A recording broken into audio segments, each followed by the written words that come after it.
지금 시간에는 BTC에 관해서 한번 살펴보도록 합시다. 비트코인에 열광하는 청춘, 뭐 이렇게 작은 제목을 나눌 수가 있겠죠. 자, 요 얘기는 여러분 잘 들어보세요. 제가 쓴 글인데 잘 기억해 봅시다. 지금 이제 5.18이 지났는데 5.18 관련 영화 가운데 택시 운전사와 1987이 있죠. TV에도 이렇게 나온 것 같아요, 보니까.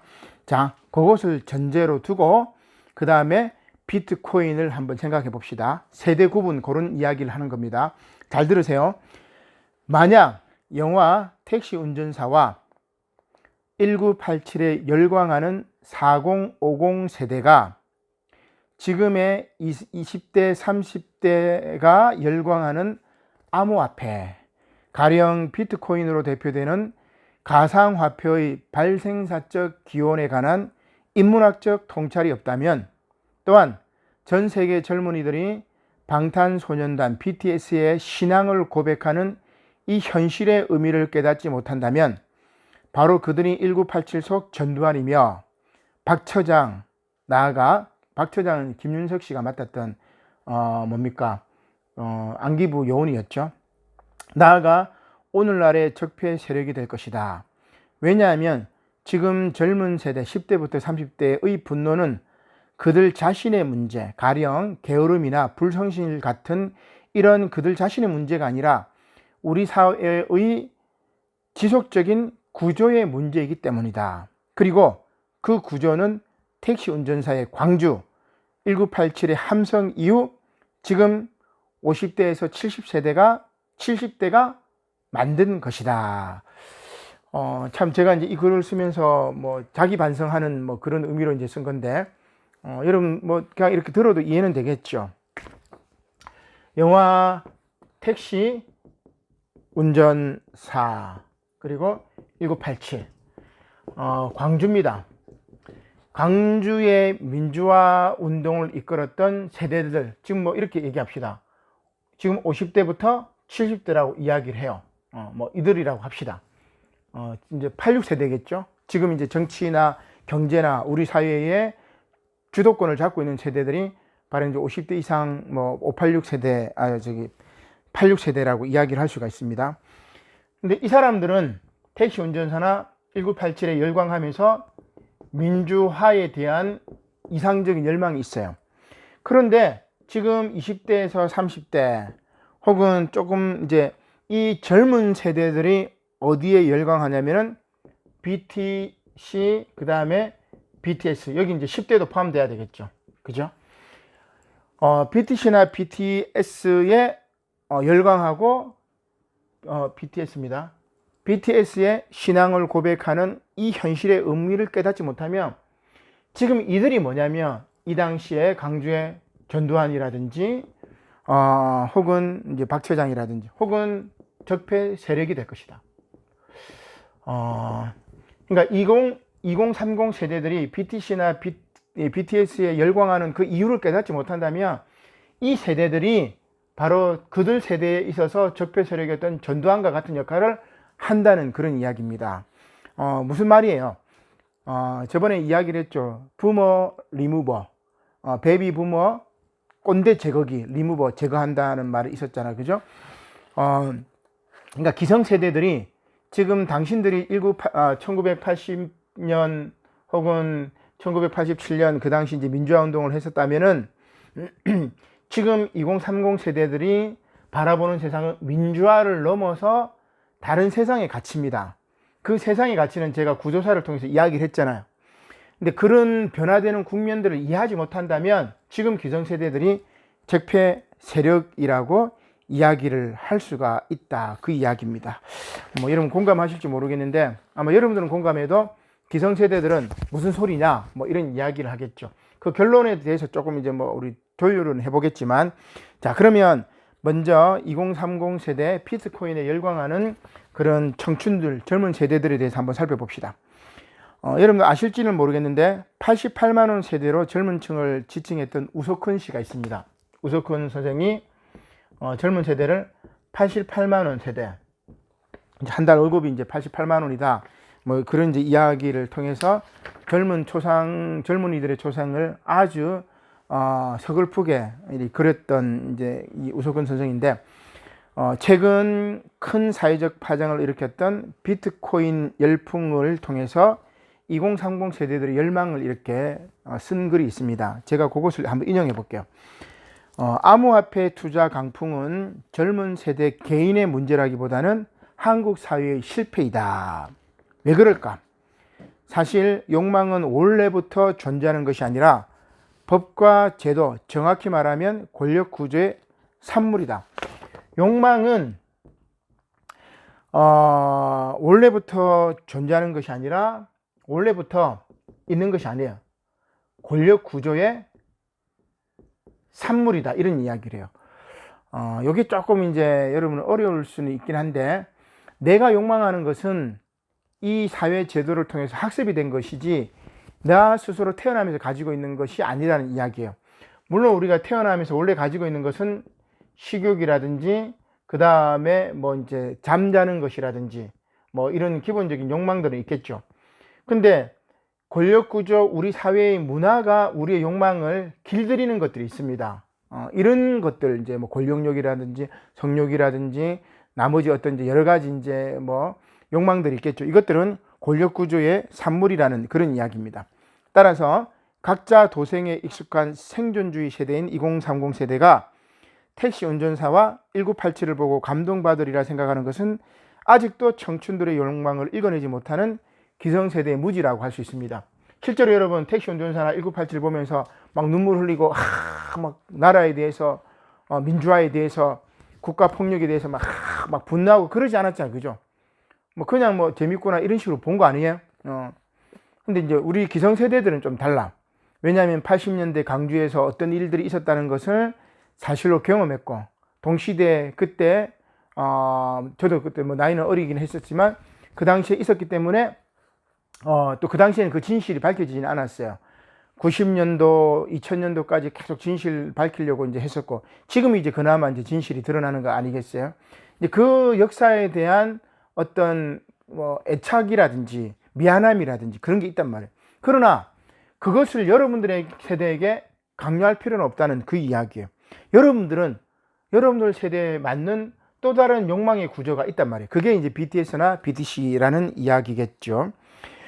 2030 세대가 성공할 희망이 없어 불로소득을 노리는 암호화폐 투기에 빠져들었다고 생각하는 6070 세대, 계층 이동 사다리가 사라진 탓에 젊은 층이 투기 세대가 되었다고 생각하는 4050 세대 때문에 지금 청춘들의 세상은 새로운 세상, 다른 세상을 만들어가고 있지 않나, 저는 이제 그렇게 분석을 하게 되는 것이죠. 사실 이제 4.19 혁명을 20대에 겪은 세대들이 지금 70대입니다. 70대가 20대에 4.19 혁명을 겪었죠. 그 다음에 이들은 여의도와 그 다음에 강남 개발을 통해서 뭡니까? 재산을 형성했어요. 그 다음 유신, 박정희 대통령 당시 유신이죠. 유신을 20대에 겪은 세대가 60대입니다. 이 60대가 유신을 20대 때 겪었는데, 이 사람들은 경기도 과천, 서울 개포동, 목동 하면 알겠죠? 목동이라든지 상계동, 이 개발의 수혜자입니다. 강남이 먼저 개발됐고 목동, 상계동이 나중에 개발이 됐잖아요. 그래서 60세대는 지금 현재 60대들은 20대 유신을 겪었지만, 민주화 투쟁을 했지만 목동이나 상계동 이런 지역 개발을 통해 가지고 그 개발의 수혜자라고 이야기를 할 수가 있습니다. 그 다음 뭐가 있냐? 6월 항쟁. 6월 항쟁이 1987입니다. 6월 항쟁을 겪은 6월 항쟁의 주역인 386 세대, 지금 이제 50대들이겠죠. 이들이 이제 20대에 6월 항쟁을 겪었습니다. 이들은 강남, 물론 여기 이제 강남 처음 개발되었고 이제 본격적으로 개발이 되죠. 강남과 신시가지, 신도시, 신시가지 아파트 값이 3, 4년 만에 2배씩 뛰는 모습을 목격하면서 분당이라든지 경기도 분당이라든지 일산이라든지 평촌 등의 신도시를 기반으로 중산층이 됐습니다. 물론 이제 이들은 그 세대의 극소수이며 대다수 사람들은 피해자이긴 해요. 대다수 지금 70대, 60대, 50대들이 다 뭐 여의도나 강남, 목동, 상계동, 신시가지, 신도시, 분당 이런 데 이제 아파트 지어가지고 뭐 2배, 3배 뛰면서 떼돈 벌었다는 건 아니에요. 대다수가 그렇다는 말은 아닙니다. 대다수는 힘들게 사는 분들도 있어요. 그러나 그 사회의 민주화라든지 이런 것들을 주도권을 가졌던 이들은 부가 다 따른 거예요. 부가 다 따른. 특별히 이제 386 세대들. 이 세대들은 지금 정치나 권력이나 뭐 대기업이라든지 우리 사회 경제 정치 전반을 다 좌지우지하고 있지 않습니까? 자, 그러면 지금 2030 세대는 어떤가? 그 이야기입니다. 투기공화국의 역사 속에서 이들에게 비트코인 투자를 중단하라고 말할 수 있느냐? 이 사람들 민주화를 했지만 여의도라든지 목동이라든지 신시가지라든지 다 투기해가지고 부동산을 가지고 돈 벌었던 거 아니에요. 근데 2030 세대들이 비트코인을 가지고 이들이 했던 것처럼 투기 자본을 통해서 돈을 벌려고 하는데 너희들 하지 마라고 하는 것은 안 된다. 뭐 이 정도로 이렇게 이야기를 할 수 있지 않느냐. 이런 거죠. 윗물이 맑아야 아랫물이 맑습니다. 정치의 민주화는 경제의 민주화를 완성하지 못했으며 도덕성의 이름은 처음부터 정치 민주화에 없었다는 말입니다. 정치 민주화를 요청했지만 도덕성은 제로였단 말이에요. 정치 민주화, 경제 민주화 여러분 다 필요 없어. 기본적인 도덕성이 안 돼 있으면 다 무너지는 거 아니겠어요? 그래서 지금 이제 기성세대들 50대 이상부터는 정치 민주화를 통해서 택시 운전사나 1987 뭐 이런 걸 통해 가지고 민주화를 했다고 자랑스러운 역사를 떠벌리고 있는데 결국 이들의 뒤안길은 뒷모습은 강남부터 시작해 가지고 신시가지에서 떼돈 벌었던 부동산 투기의 뒷모습들을 감추고 있지 않느냐 이런 이야기입니다. 거기에서 이제 젊은 세대들이 비트코인에 열광하는 것을 왜 젊은 세대들이 그 열광하는 것 당신들이 모른다고 그것을 비판하느냐 이런 이야기겠죠. 암호화폐의 미래가 어떻게 전개될지 예단하기는 쉽지 않습니다. 그러나 적어도 이것 하나만은 분명합니다. 암호화폐의 원천 기술인 블록체인을 지배하는 자가 마지막 승자가 될 것. 아까 제가 블록체인 이야기를 한 적이 있죠. 주식과 달리 24시간 거래되는 가상화폐의 특성상 실시간으로 등락하는 주가에 투자자들은 민감하게 반응합니다. 투자자들끼리 정보를 공유하기 위해서 전용 커뮤니티에서 사용하는 그들의 언어가 일상생활에서 유행처럼 번지고 있죠. 한 2년 전입니까? 최고의 유행어가 뭐였냐면은 가자. 가자. 여러분 뭐 잘 알죠? 가자. 가자라는 말이긴 한데 비트코인 투자자들이 자신들이 목표로 정한 그런 가격까지 오르기를 소망할 때 주문처럼 외우기 시작했던 것이 가자 이런 겁니다. 그러니까 이런 이 투자자들, 비트코인 투자자들이 정보를 공유하기 위해서 사용했던 커뮤니티에서 사용되었던 언어들이 어때요? 일상생활에서도 또 뭐 TV에서도 이렇게 많이 나왔는데 이만큼 그 이제 분위기가 바뀌었다는 그런 이야기겠죠. 가상화폐 투자자들이 사용하기 시작했던 이런 언어들 이것이 유행을 타게 되어서 신조어로 만들어지게 됐습니다. 이 유행 하나가 바로 2030 세대들을 이해하기 위한 인문학적인 통찰이 되지 않느냐 그렇게 생각할 수 있습니다. 자, 그러면 문제는 왜 2030 세대들은 비트코인 암호화폐에 열광하는 걸까? 그들의 말을 한번 제가 옮겨보겠습니다. 이런 이야기입니다. 한탕주의, 도박 등이 만연해 있고 집값, 결혼 비용, 육아 비용 등의 부담을 사회가 줄여주지 못했기 때문이다. 그죠? M4 세대 뭐 이런 이제 이야기를 하는데 기성세대의 부동산 신화처럼 사두면 무조건 이익을 볼 수 있다는 믿음 아래 자산이 없는 세대가 단돈 몇만 원을 투자해 수십, 수백 배까지 돈을 불릴 수 있는 기회의 장을 놓치지 않으려고 한다. 옛날에 뭡니까? 4.19 세대나 유신 세대나 그 다음에 6월 항쟁 세대들은 부동산을, 땅을, 아파트를 사서 뭐 2, 3년 지나면 2배가 뛴 거예요. 그래서 그냥 가만히 있어도 떼돈을 버는 거야. 근데 지금 젊은 세대들은 평생을 일해도 집 한 채 마련하기가 쉽지 않습니다. 이제 그런 이제 불공평한 세상이 되었다는 말이죠. 거기에 이제 비트코인은 수백 배까지 돈을 불릴 수 있는 마지막 기회의 장이다. 그런 이야기입니다. 매달 넣는 적금 이자에 비해서 한 방에 많은 돈을 얻을 수 있는 기회가 생기니 눈이 뒤집혀졌다. 이게 비트코인 투자자들의 이야기죠.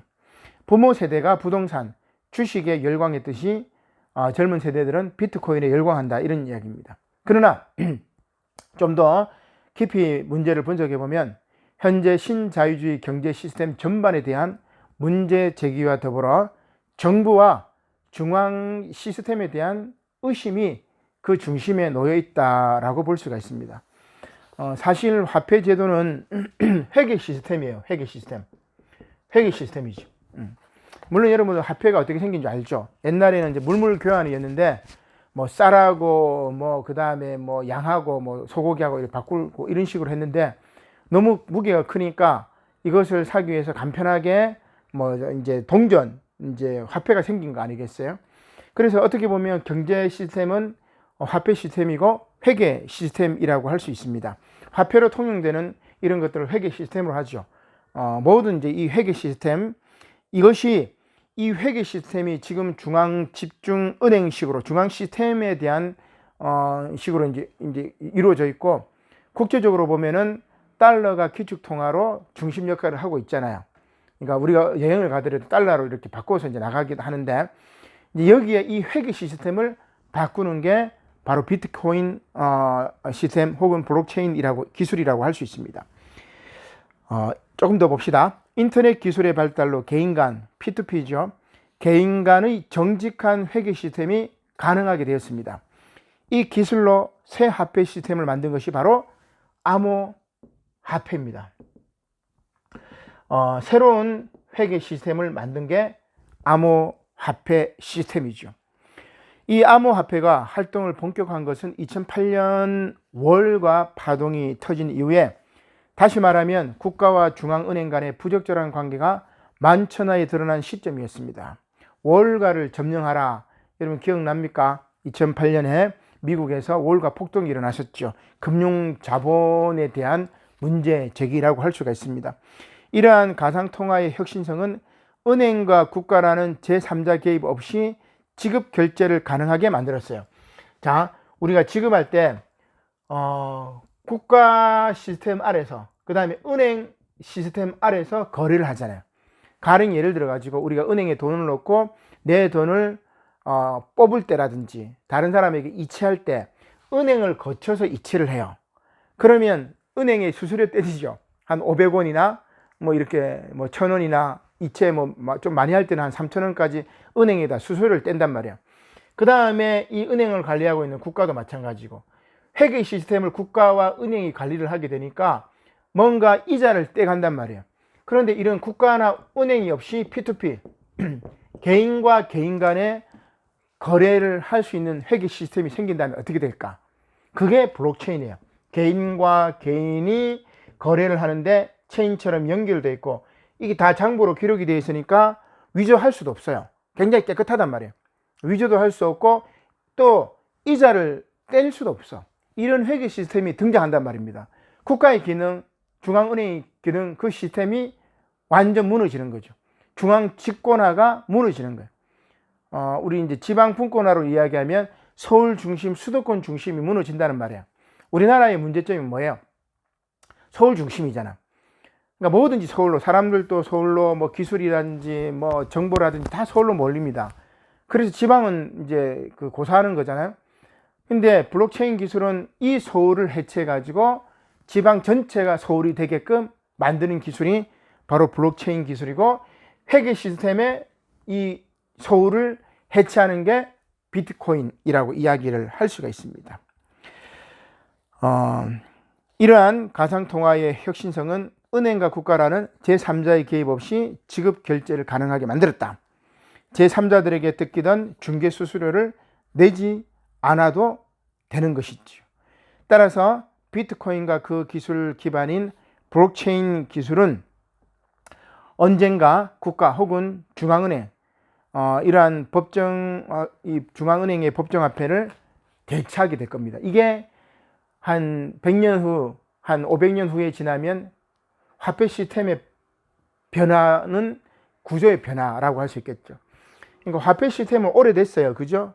화폐 시스템은 한 3000년, 5000년 정도까지 볼 수도 있는데 그 5000년의 구조가 비트코인을 통해서 가상화폐를 통해서 바뀌게 된다. 그런 구조사를 우리가 볼 수 있지 않을까 이런 이야기입니다. 자, 화폐 시스템뿐만이 아니에요.